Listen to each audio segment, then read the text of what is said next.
Hello friends, welcome to success Netra. और जो आज हमारे इकोनॉमिक्स का हम लेक्चर 13 देखने वाले हैं, उसमें हम बात करेंगे सेंट्रल सेक्टर स्कीम और फिर सेंट्रल स्पॉन्सर्ड स्कीम्स के बारे में। और आप हमें फॉलो करना चाहते हैं, अगर हमें फॉलो कर सकते हैं आप यूट्यूब, इंस्टाग्राम, ट्विटर और टेलीग्राम पर। हर जगह पर सेम हैंडल है @सक्सेस नेत्रा।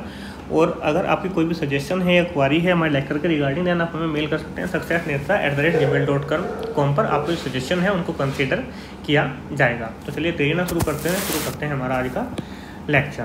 सबसे पहले हम देख लेते हैं कि जो इंट्रोडक्शन है कि जो बात क्या हुई कि जो इंडिया के अंदर जो प्लान डेवलपमेंट था, प्लान डेवलपमेंट को देखते हुए और जो प्लान डेवलपमेंट है उसमें जो फंडिंग आ रही थी, तो उस फंडिंग के आधार पर जो जितनी भी स्कीम्स हो रही थी, इम्प्लीमेंट हो रही थी, उनको दो भागों में डिवाइड किया गया। एक आपकी सेंट्रल स्पॉन्सर्ड स्कीम और एक आपकी सेंट्रल सेक्टर स्कीम। यानी कि जो हमारा प्लान डेवलपमेंट थे उसमें जितना भी पैसा लग रहा था, जो पैसा जो स्टेट गवर्नमेंट दे रही थी और जो सेंट्रल गवर्नमेंट दे रही थी, उसके आधार पर जो स्कीम्स थी उनको दो भागों में डिवाइड किया गया है। पहले आपकी आ जाती है आपकी सेंट्रल सेक्टर स्कीम और दूसरी आ जाती है आपकी सेंट्रल स्पॉन्सर्ड स्कीम्स।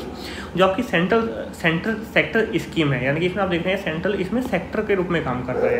यानी इसमें जो सेंट्रल पे केंद्रित ये पूरी स्कीम है, तो इसका सीधा से सीधा मतलब क्या होगा कि जो इसमें जो जितनी फंडिंग आएगी, इसमें 100% फंडिंग आएगी आपकी केंद्र सरकार से, यानी कि यूनियन गवर्नमेंट से। इसमें आपकी 100% फंडिंग आती है। और जो हमारा स्टेट है, यानी कि जो हमारा राज्य है, वो इसमें सिर्फ एक इम्प्लीमेंट्री एजेंसी के रूप में कार्य करता है। और जो ये स्कीम्स है, ये स्कीम बेस किस पे होती है? जो यूनियन लिस्ट है, यानी कि हमारे संविधान के अंदर जो 7वीं अनुसूची है, 7वीं अनुसूची के आप सभी जानते हैं कि 3 लिस्ट हैं।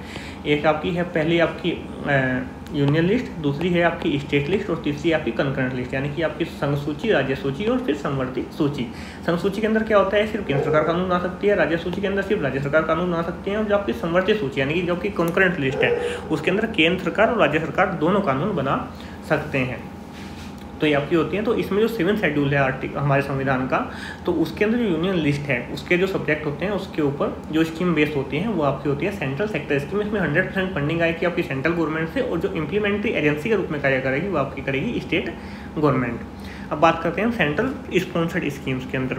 सेंट्रल स्पॉन्सर्ड स्कीम आप इसके नाम से समझ सकते हैं, स्पॉन्सर, यानी कि सेंट्रल ने बस इनको जो स्कीम्स है इनको स्पॉन्सर किया है। तो इसके अंदर क्या होता है कि जो सेंट्रल गवर्नमेंट और जो स्टेट गवर्नमेंट है, उनके अंदर जो भी पैसा स्कीम के अंदर लगेगा वो एक पर्टिकुलर रेशियो में सेंट्रल गवर्नमेंट और जो स्टेट गवर्नमेंट है वो डिस्ट्रीब्यूट कर लेते हैं। यानी कि पैसा आपकी सेंट्रल गवर्नमेंट प्लस में स्टेट गवर्नमेंट दोनों देगी, लेकिन जो इसमें इम्प्लीमेंटेशन करेगी वो आपकी स्टेट गवर्नमेंट करेंगी। और जो स्कीम बेस होगी वो हमारी जो स्टेट लिस्ट है, यानी कि हमारे संविधान के हमारे संविधान की सूची 7 की जो हमारी शेड्यूल 7 है हमारे संविधान का, उसके अंदर जो स्टेट लिस्ट है उसके जो सब्जेक्ट है उस पर स्कीम जो है ये बेस करते हैं। और जो सेंट्रल स्पॉन्सर्ड स्कीम यानी कि जो ऐसी क्या आपस या फिर क्या जरूरत सेंटर को आ गई कि वो राज्य को पैसा दे रहा है, तो मेनली क्या है कि सेंटर क्या करता है कि कुछ ऐसे सेक्टर होते हैं इनके अंदर मोर अटेंशन, यानी कि इनके अंदर अधिक ध्यान देने की जरूरत है। तो स्टेट गवर्नमेंट को उसको इंक्रीज करने के लिए कि भाई आप इन सेक्टर पे ज़्यादा ध्यान दो, इनको सेक्टर को प्रायोरिटी दो, तो इसलिए जो सेंटर है,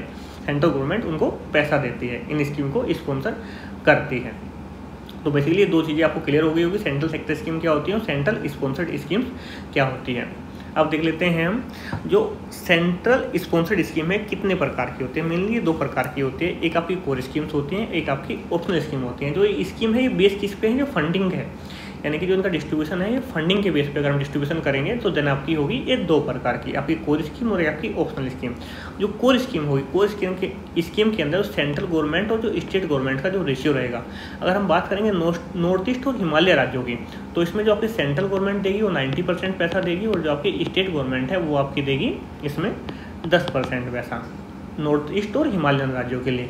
और जो आपकी जो अदर आपके जो स्टेट हैं जितने भी वो आपके आते हैं, उसमें आपकी सेंट्रल गवर्नमेंट देगी आपके 60% पैसा, और जो स्टेट गवर्नमेंट है वो आपकी देगी इसमें 40% पैसा। अब आपके दिमाग में आ रहा होगा कि नॉर्थ ईस्ट और हिमालयन राज्य या फिर यूटी ये कौन कौन से हैं? देन आपकी अरुणाचल प्रदेश, आपके असम, मणिपुर, मेघालय, मिजोरम, नागालैंड, त्रिपुरा, सिक्किम और हिमाचल प्रदेश, जम्मू कश्मीर एंड लद्दाख। ये आपके हिमालयन और फिर नॉर्थ ईस्ट में आते हैं आपके जो आपका हिमाचल प्रदेश और जो जम्मू कश्मीर है वो, और ये लद्दाख है, ये आपके नॉर्थ ईस्ट में नहीं आते हैं। अब हम बात करते हैं आपकी ऑप्शनल स्कीम के बारे में। जो ऑप्शनल स्कीम जो हमारी होगी उसके अंदर सेंट्रल गवर्नमेंट और जो स्टेट गवर्नमेंट की जो फंडिंग होगी उसमें आपकी जो नॉर्थ ईस्ट और जो हिमालयन राज्य हैं उसके लिए जो सेंट्रल गवर्नमेंट होगी वो 80% पैसा देगी और जो आपकी स्टेट गवर्नमेंट है वो आपका 20% पैसा देती है।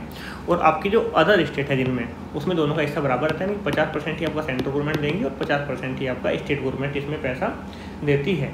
देखिए इसमें आपने देखा होगा कि जो नॉर्थ ईस्ट और हिमालयन राज्य है इसके अंदर जो सेंट्रल गवर्नमेंट है वो ज़्यादा पैसा दे रहे हैं। इसके अंदर ज़्यादा पैसा देने का मतलब क्या है कि एक तो इनके यहाँ पे रिसोर्सेज कम है, यानी कि इनकम के सोर्स इनके पास में कम है, देन यहाँ पे इनकी अर्निंग इतनी नहीं होती है। और दूसरा जो हमारे जो हिमालयन राज्य है वो नॉर्थ ईस्ट राज्य है। आप सभी जानते हैं कि नॉर्थ ईस्ट में हमेशा कुछ ना कुछ चलता रहता है और हिमालय के साथ में भी सेम चीज़ है।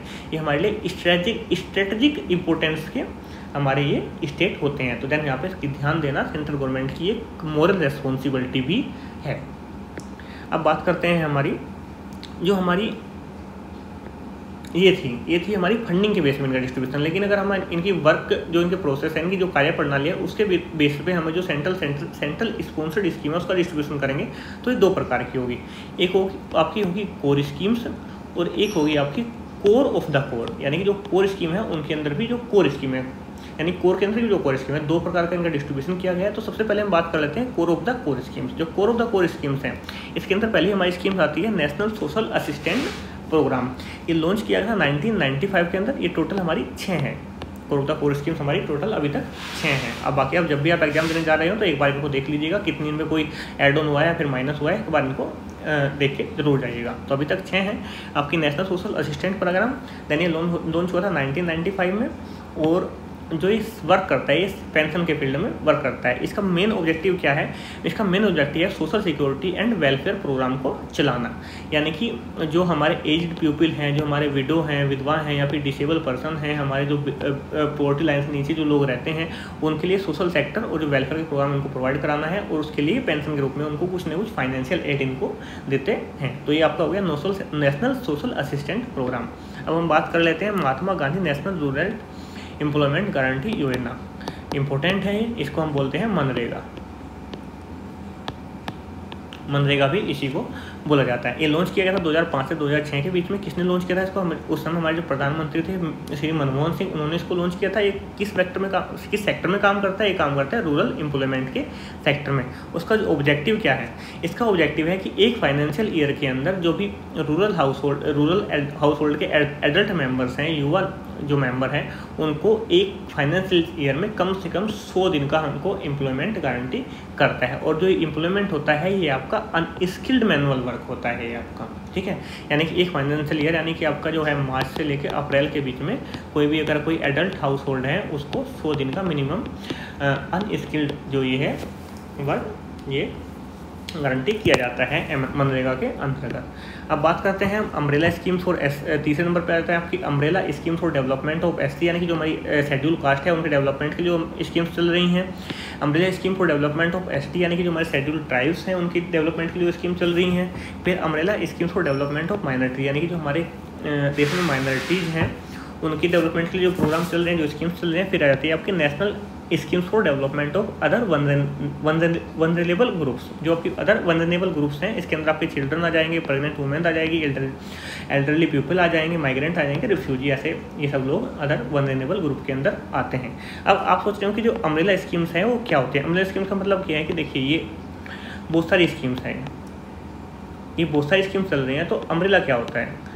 आप एक अम्ब्रेला की शेप बना लेंगे, उससे आप क्लियर हो जाएंगे कि एक स्कीम के अंदर बहुत सारी छोटी छोटी स्कीम को हमने ऐड ऑन कर दिया है। यानी कि शेड्यूल कास्ट के डेवलपमेंट के लिए जितनी भी स्कीम्स चल रही हैं तो उनको एक अम्ब्रेला स्कीम के अंदर हमने रख लिया है। जो शेड्यूल ट्राइब के डेवलपमेंट के लिए इतनी स्कीम रख लिया है तो उनको हमने एक अम्ब्रेला के रूप में रख लिया है। तो इसके अंदर जो है आपकी एक तो ओवरलैपिंग इसमें बच जाती है, जो हमारी फंडिंग है, जो हमारा फाइनेंशियल डिस्ट्रीब्यूशन होता है वो अच्छे तरीके से हम कर देते हैं।